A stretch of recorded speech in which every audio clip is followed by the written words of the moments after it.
Tonight, a real-life scandal. It's handled. Not exactly. An affair. Are you humiliated by this? And the boss who tried to cover it up. He said, "Ben, I need you to destroy me. Can you come to my office?" A late night in Michigan. A mysterious phone call. Todd, what do you mean? I was scared. What's going on? You're freaking me out. Inside, just one man, the face of Christian family values, Representative Todd Courser. Friends, it's time for some straight talk. This statesman has a secret to bury, a steamy affair with her, a married colleague. My name is Cindy Gamrat. I'm running for state representative. His outlandish plan, laid out on a hidden recording, is to smear himself. Of course, they're caught on tape behind Lansing nightclub. Porn addicted to sexual deviant, male on male, paid for sex. So when people find out that it came from you, they're gonna ask, Todd, what the hell are you thinking? Making up something so outrageous. What? No one would believe it when the truth about his love life leaked out. Are you a hypocrite?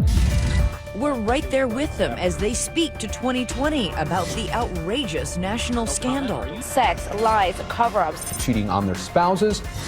A lead story. A bizarre attempt to hide their extramarital affair. And a laughingstock. That is the worst plan I've ever heard.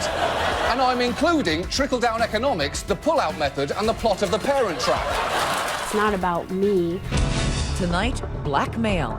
People were following you guys. It's as if they knew your every move. They did know every move. Threatening texts. Oh my God. A secret affair. Wow. All leading to disorder in the house. You have power, politics, sex. That's not how I wanted it to go. The circus needs to go. A capital offense. Good evening, I'm David Muir. And I'm Elizabeth Vargas. And if you're stuck in a snowstorm tonight, settle in for tonight's mystery with plot twists you will not believe. The number one being, why would a politician fabricate an outrageous scandal to discredit himself? A scandal to cover up his real-life secret. It all began a full year ago this month, but tonight the puzzle pieces finally coming together right here. Those recordings, the threats, and now the two at the center of the affair speaking out to 2020 about why there was such an attempt to cover it up. Here's ABC's Gio Benitez with a capital offense. Lansing, Michigan, its modest skyline nestled around the noble dome of the Capitol, is normally the humdrum hub of state government. Typical Midwest town with typical Midwest politics. You solemnly swear to uphold. But that all changed last January when two ambitious newcomers come to town. Freshman Representatives Cindy Gamrat. I ran for office because I believe in freedom. And Todd Courser.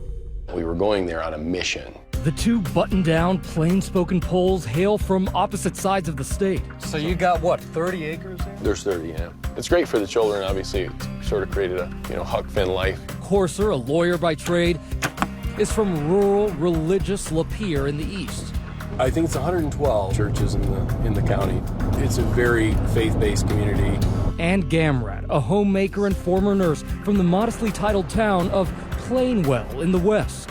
It's beautiful. It's a wonderful place to live. Their districts may be far apart, but their politics can't be any closer. Both staunch Tea Party Christian values conservatives, and both married parents, firm believers in faith and family. Interesting, considering what's about to happen. He seemed to share the same values and the same principles as I had. What was part of your message? Christian and family values? Yeah. Send me to Lansing to be a strong voice for liberty and our conservative values. Mixed in with, again, the government overreach. I believe our federal government is out of control. She's very high energy, not scared of anybody, and just very principled. Enter two key players, Keith Allard, who signs on as Gamrat's number 2, and Ben Graham, an old friend who becomes Courser's top aide. He's a very dynamic person.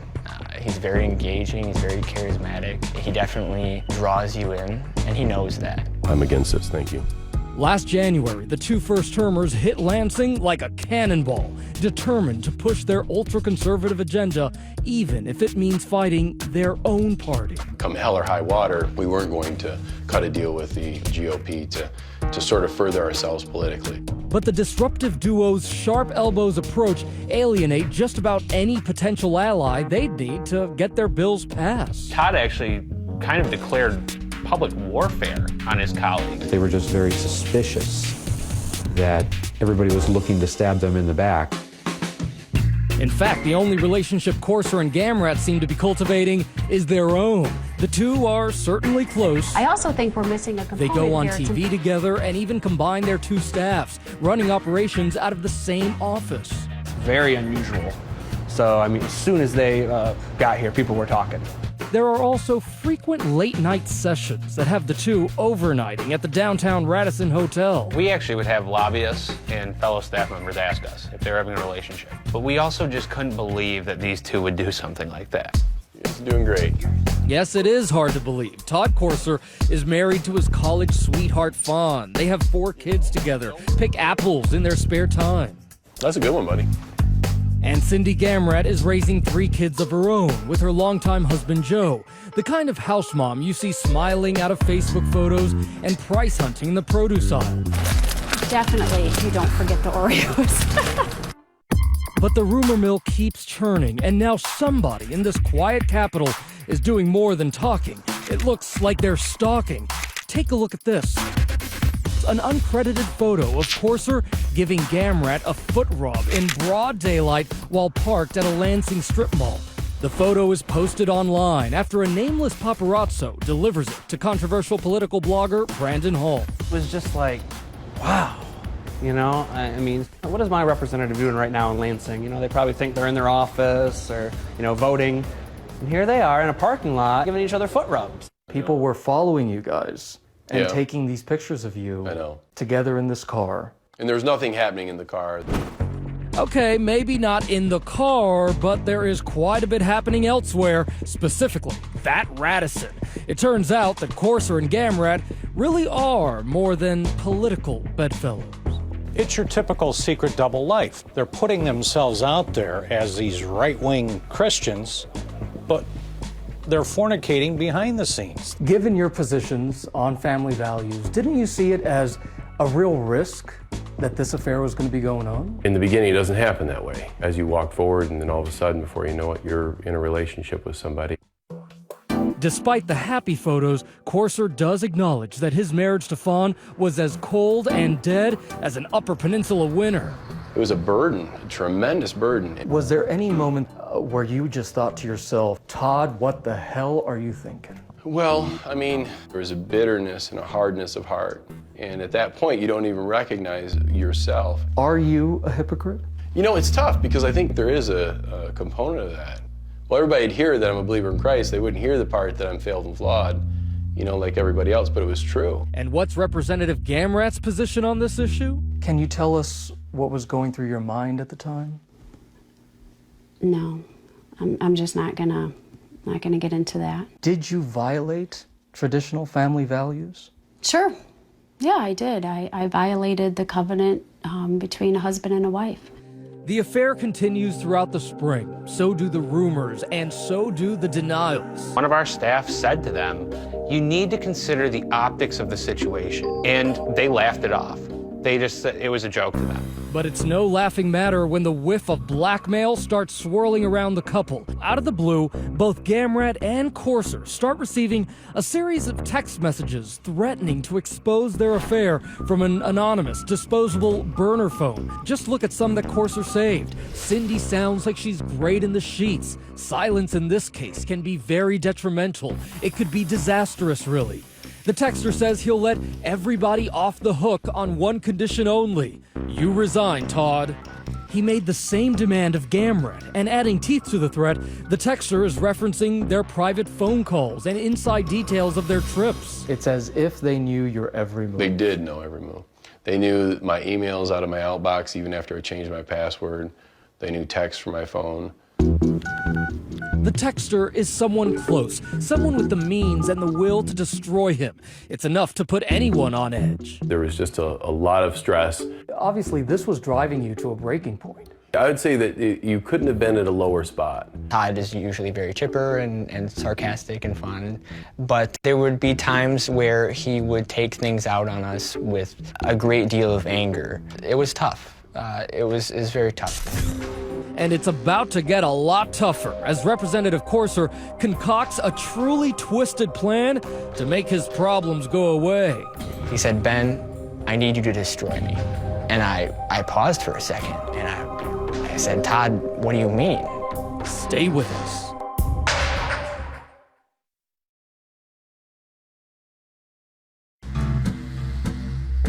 It is May in Michigan, and embattled State Representative Todd Courser is alone in his law office in the small town of Lapeer, terrified that a mystery texter is on the verge of exposing his affair with colleague Cindy Gamrat. Now he makes the fateful decision to pick up the phone and call his right-hand man, Ben Graham. In the most serious tone I've ever heard from him, he said, "I need you to destroy me. Can you come to my office?" Destroy me? Fearing not only for his job, but for his safety, Graham immediately notifies his counterpart on Cindy Gamrat's staff, Keith Allard. This is a guy who has been showing increasingly unstable signs in terms of his anger issues. There's a 20% chance he might act out violently toward himself or others, and he kept a loaded gun in that office. So I advised Ben, record the conversation. What's going on? You're freaking me out. So with his all-hearing phone recording everything, Graham sits down across from Courser's desk and gets the shock of a lifetime. It turns out Courser wants Graham to send an anonymous email to fellow Republicans, and it ain't about tax reform. It's already written. I didn't print it. I don't know what God will do, buddy. Todd Courser caught on tape behind Lansing nightclub. Truth, Courser secretly removed from caucus several weeks ago due to a male-on-male paid-for sex. He is a bisexual, porn-addicted sexual deviant. Your ears aren't deceiving you. Courser has concocted an email to shovel dirt on himself for scandalous behavior. And check out the potty mouth on this devout Christian. And you just get nasty about it. He's hanging out all over Lansing since the election. Gun-toting, Bible-thumping freak. He doesn't work in Lansing. He's just there feeding his habit of alcohol, drugs, and illicit sex. What he was telling me literally blew me away. I did not expect that would happen, that he would say those things. And it just gets crazier because Courser insists that none of these scandalous claims are true. In fact, they're absurd. But that's the whole point. I'm not a homosexual. I don't do alcohol. I don't do drugs. Right? That's what I mean. That's why it's not believable. Right, but they don't know that. People are so disturbed, they won't print it. But anything after that is going to be suspect. It'll be looking like a complete smear campaign. Anything after that? Courser is clearly anticipating that the mystery texter will be exposing his love affair with Cindy Gamrat any day now. Stuff's going to come out, Benjamin, and they're going to implicate myself and Cindy Gamrat. Courser's hope is that the phony smear will somehow thwart the extortion scheme of the mysterious texter by diverting attention from the affair. I'm going to start a rumor that I'm having sex with gay prostitutes all over Lansing, and that's just going to make the affair with Cindy seem like nothing, and nothing's going to stick to the wall because it's so slimy. People will see it and they'll be like, "Holy, what is that?" You know, I even hear my voice, I don't even recognize who I am. So when people find out that it came from you and it's about you, they're going to ask, are you crazy? Yeah, inside of that, at that moment, at that situation, in the darkness of where I was at, just personally. Why did you decide to go with the storyline of a gay prostitute? I mean, did you think... It was so ridiculous. It was really over the top. I know it was offensive to homosexuals. It was completely ridiculous, and I didn't mean it. Let's listen to some of that audio. But what about Gamrat's role in the scheme? On the recording, Courser says she's down with the plan. Hey, we agreed. Who? Cindy and I. On this?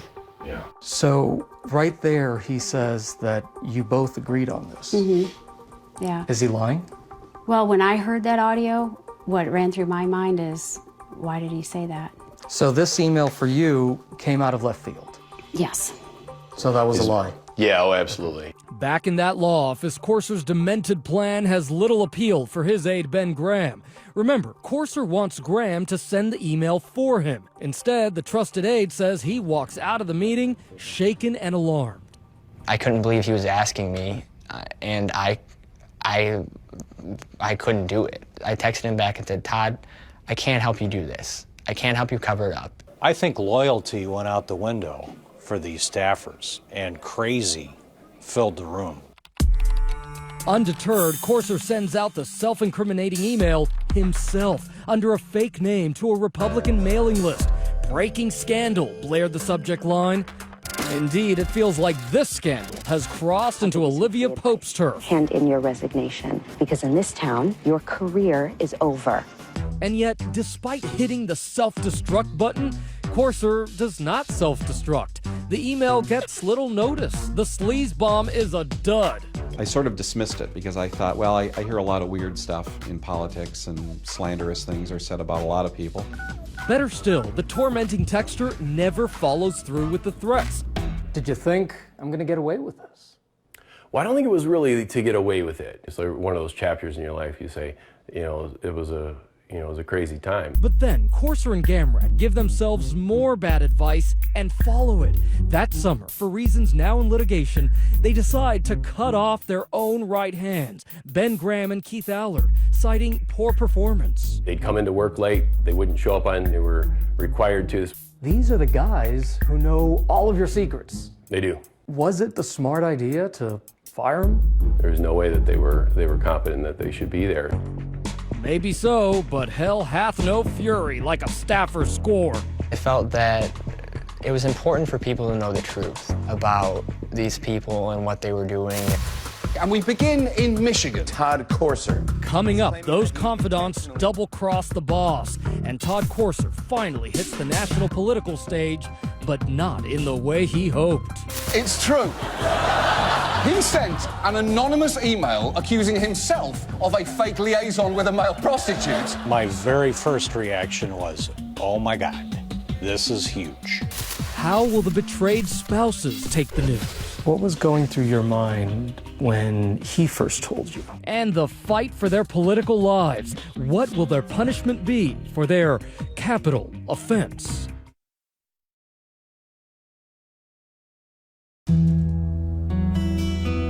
It's a pleasant summer day at the Detroit News Bureau in Lansing, Michigan. Suddenly, reporter Chad Livengood receives a call that makes his year. I got a phone call from a source who indicated that Ben Graham and Keith Allard would like to meet with me. Graham and Allard have been fired by their bosses, controversial state representatives Todd Courser and Cindy Gamrat. Now it's time for some payback with the playback. And I felt it was important for their families and their spouses to know and for it to come out and so they could deal with it. Sat down with these two men and they started to play this tape for me. Todd Courser caught on tape behind Lansing nightclub. He is a bisexual, porn-addicted, sexual deviant. Yep, that recording. It'll be looking like a complete smear campaign. It was shocking. It was unbelievable. I could instantly see how this was going to be a powerful story to tell. On August 7th, Livengood's story detonates on the front page, setting off a media frenzy. It's a bizarre situation. A sex and cover-up scandal. An elaborate scheme. For reporter Jim Kirchner of ABC Detroit affiliate WXYZ, the story is prime red meat as Courser supporters go into bunker mode. You're a reporter out for his blood. No one in Michigan has seen anything like this in the last 3 decades. The State House sex scandal cover-up. Cover up the adultery with lies. Juicy element after juicy element after juicy element. All of the sordid details. We've been up here every day this week. I spent days and days on the outside of his little law office. And you're going to take some accountability questions, sir. But he didn't have anything to say. Why are you hiding? For weeks, you're dodging reporters. At least 3 weeks. Doesn't look good. No, it wouldn't look good. It was a difficult situation, obviously, because they were trying to track us down. Through it all, Mrs. Courser stands by her man. What was going through your mind when he first told you what was going on? I was pretty calm when he first told me. Now it was subsequent days after that I didn't handle it so well, but we're working it out. You can't really point finger at somebody when they do something and when they fall, because we all fall. We all make mistakes. Meanwhile, 150 miles away in Plainwell, there's nothing plain or well at the Gamrat residence. So Cindy, what was that next morning like when the news broke? We had scheduled for that day to go to the zoo, and of course the media came. They were outside. We said, okay, let's like make a beeline for the truck. Eventually, the scandal, Todd Courser, goes national. He intentionally leaked a fake news story about himself hiring a male prostitute. What? And it's irresistible to TV comments.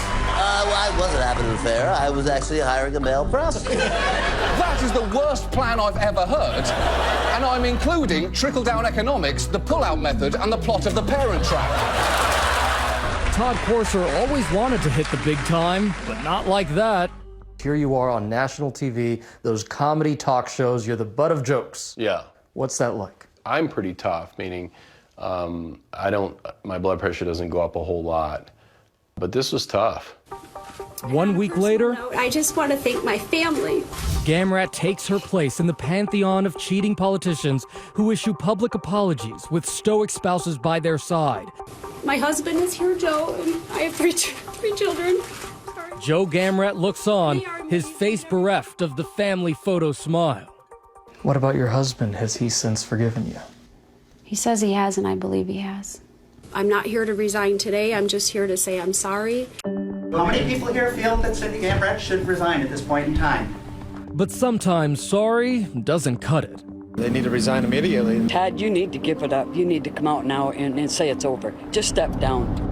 With all the Christian values that are here, it must have rocked this community. It did. I mean, it really rocked our small town. Did they start saying you're not a real Christian? Yeah, oh, absolutely. A lot of times the most unforgiving people are people who profess Christ. So and I bet you've taken some hard questions from them. You know, some people really relish watching somebody burn. Just love it. And it's sick and it's evil and it's demonic. And remember, Gamrat and Courser already have plenty of enemies within their own party. Now the political knives are out. Their scandal was dragging everybody down. They were embarrassing the leaders. They were embarrassing the party. The House launches an investigation which finds numerous instances of deceptive, deceitful, and outright dishonest conduct by both representatives and says they abused their offices in attempting to cover it up. It's not always the scandal, but it's the cover-up. Claims that to this day, both Courser and Gamrat strongly deny. No comment. Are you humiliated by this? They're recommending that you be expelled. Is that appropriate, sir? That sets the stage for a dark and dramatic night under the Capitol Dome last September. There's no death penalty in Michigan, but this sure felt like an execution. By then, the Republicans and the leaders and everybody had said, we got to toss out the trash. Stand against deception and disdain and disrespect. While Representative Ed McBroom and others lobby for expulsion, Courser is not about to go gentle into that good night. I had no intention of resigning. I'm a gladiator, I'm a warrior. Then I would ask that you folks would vote no on expelling me. But as the clock strikes 12, unfit to continue to serve, it becomes clear irreparable harm. The gladiator is being fed to the lion. Shameful behavior. Very dramatic. I think it was about 2 o'clock in the morning. We could see that he was on the House floor lobbying colleagues, pleading to stay. They were not letting us leave until they got an expulsion out of me. Today is the day to end this. The circus needs to go. You know, I just felt like it was done, and I walked up and just said, hey, I'm going to resign. Escorted by red-coated security guards, Courser makes his exit. Were you devastated?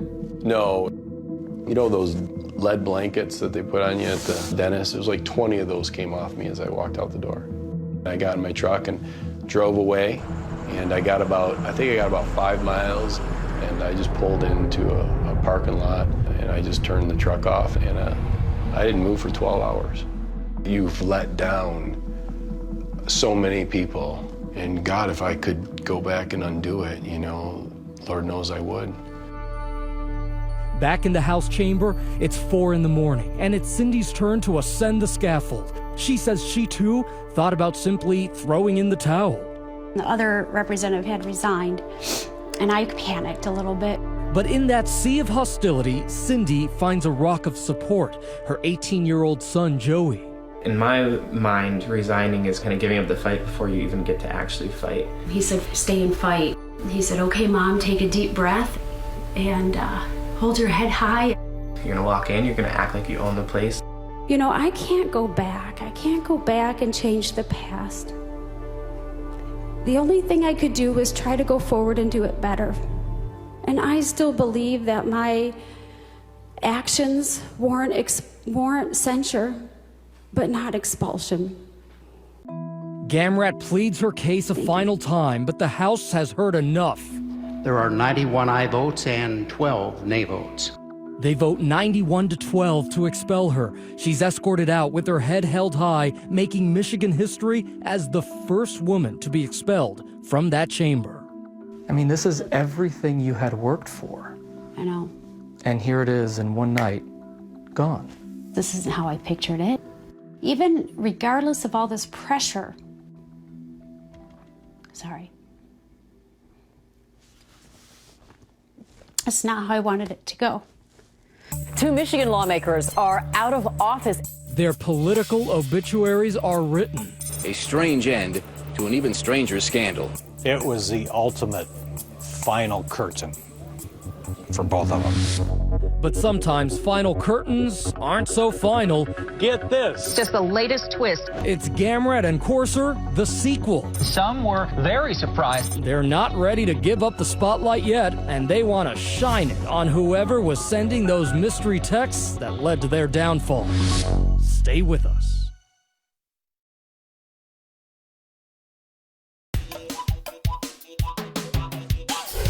They're sorry, they're ashamed, but Todd Courser and Cindy Gamrat are not about to let trifles like their tabloid sex scandal and expulsion from office dash their ambitions. Former Representative Todd Courser announcing he will run for re-election after giving up his seat just a week ago. Cindy Gamrat is formally announcing that she will run for her old seat. Yep, brazen as it may seem, Todd and Cindy have ended their affair, but now they want to continue their political careers. They were almost in denial. They didn't look at themselves the way everybody else in Michigan was looking at them. Why are you running again? One of the things that concerned me the most was that my voters didn't have a voice in the matter at all.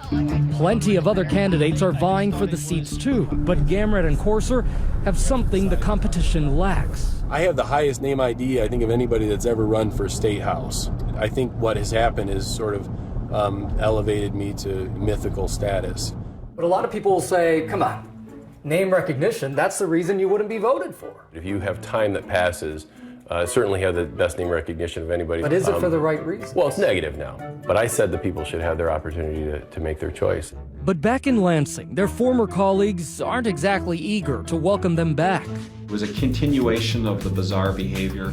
I think it showed contempt for the system. It showed their contempt for the voters. It'll be my name on the ballot. It's not about me, it's about the people. Courser and Gamrat say they are still the most conservative candidates running. Really now the voters will have an opportunity to be able to make their own decisions. This is no normal election. And now they just want to make laws, not love. Election day in West Michigan with several big seats. November 3rd, Election Day, Judgment Day, and 2020 is there. Lord, your ways are the right ways. A prayer is very much in order. No matter the outcome in all of this and what we do, it's in your hands. What's going through your mind today? Obviously, it's a huge day, and you get all the emotions of all this happening. Courser spends the day chatting up reporters and voters, while Gamrat makes some last-minute calls to constituents. Hi, this is Cindy Gamrat. I was just calling to encourage you and remind you to get out and vote today. They're at the polls. They're almost done. Courser stays loose, toying with his dog Coco. Well, let's go. You want the pizza or the ball? She hasn't decided that yet. But as the results trickle in... Well, despite being two of the most talked about state legislators in recent memory, Todd Courser and Cindy Gamrat will not be going back to Lansing. It's clear that the electorate's love affair with the two Tea Partiers is kaput. Cindy gets just 9% of the vote. And what was going through your mind as you're getting the results, sir? I was disappointed. It's been a hard road, and we worked really hard. We've given it our best. I'm exhausted. As for Courser, he gets a backwoods whooping, garnering less than 4%. Gary Howell actually won. There's mine, $299, and he ended up with $2,263.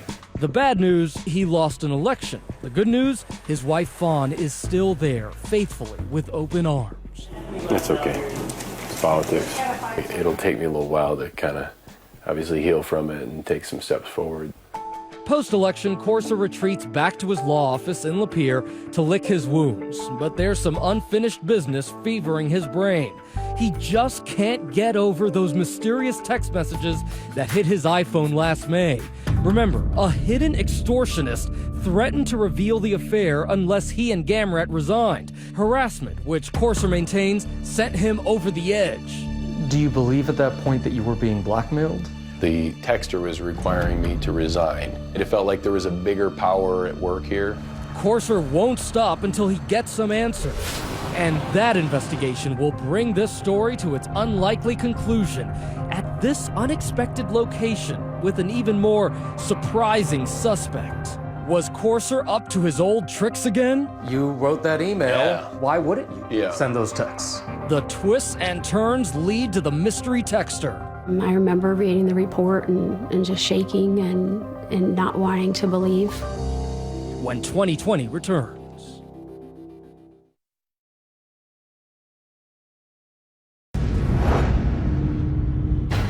For months, it's been one of the biggest mysteries in Michigan politics. Who was the shadowy figure who sent those blackmail texts to Todd Corser and Cindy Gamrat, threatening to expose their affair unless they resigned?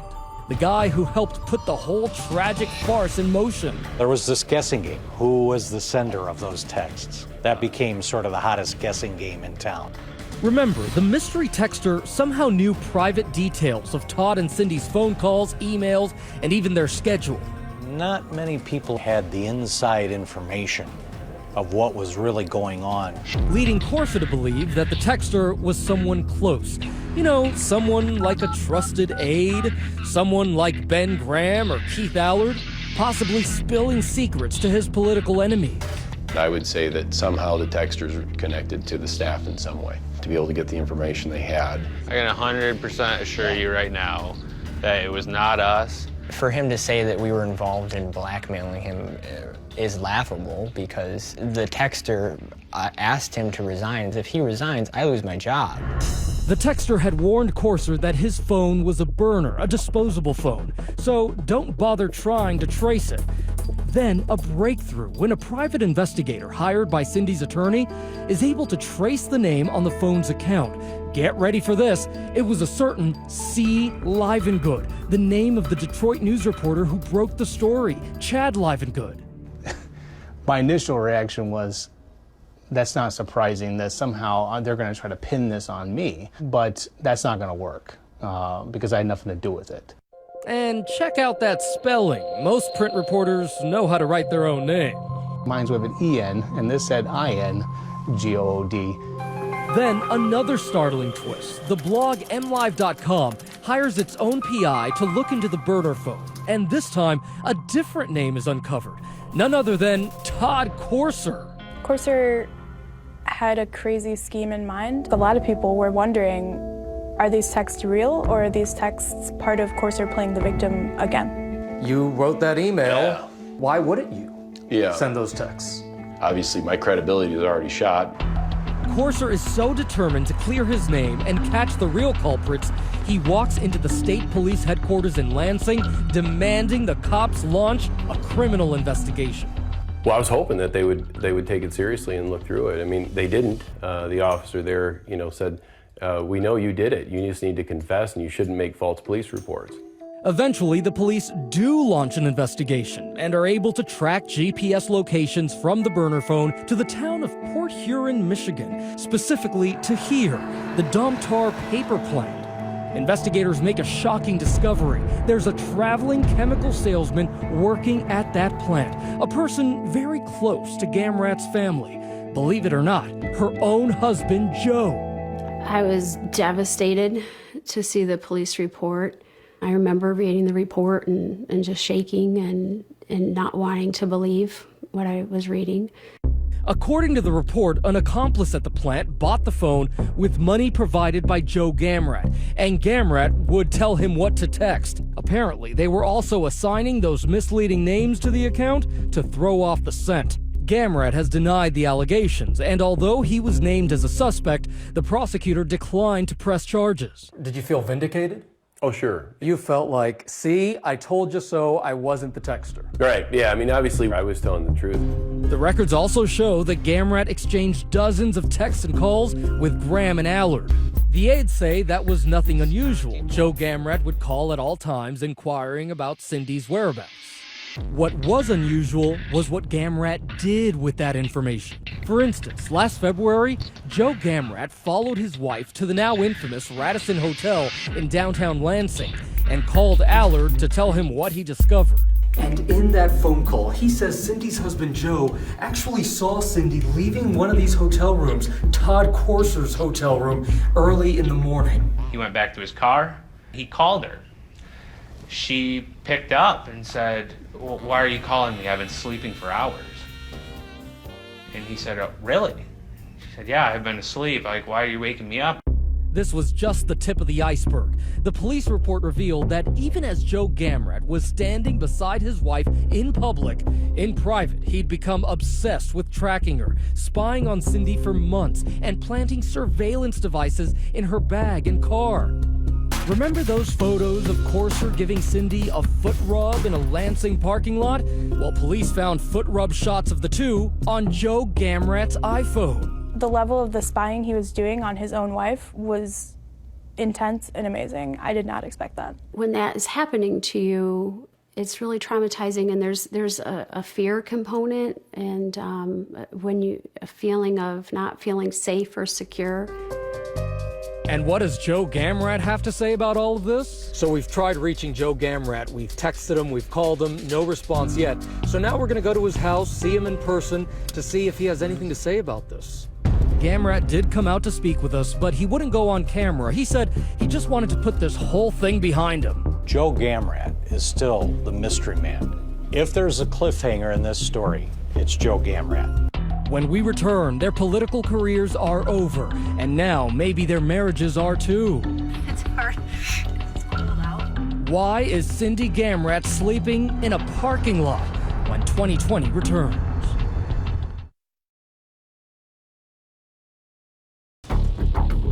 It is a bracing January evening, just last Friday, as Cindy Gamrat drives her SUV to a Plainwell, Michigan parking lot.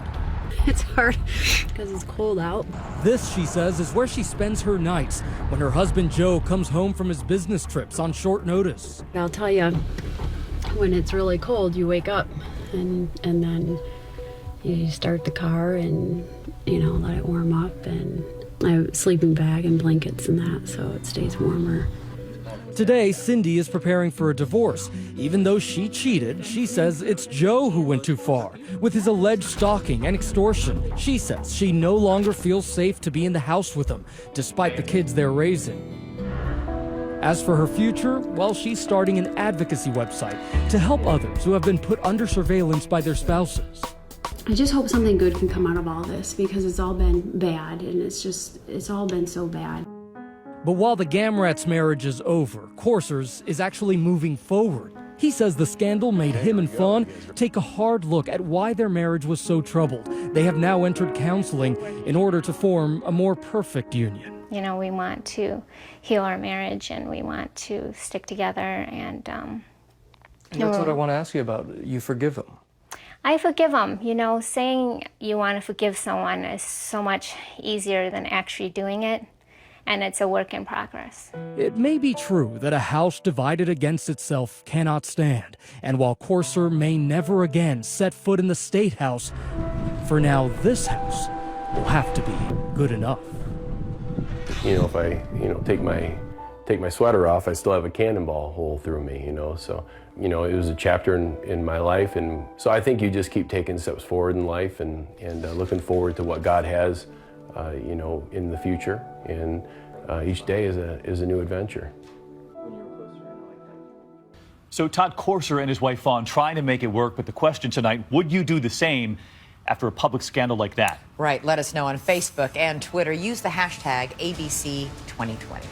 I'm Elizabeth Vargas. And I'm David Muir. From all of us here at 2020 and ABC News, stay warm if you're in the middle of the storm this weekend, and elsewhere, have a great weekend. We'll see you next Friday night.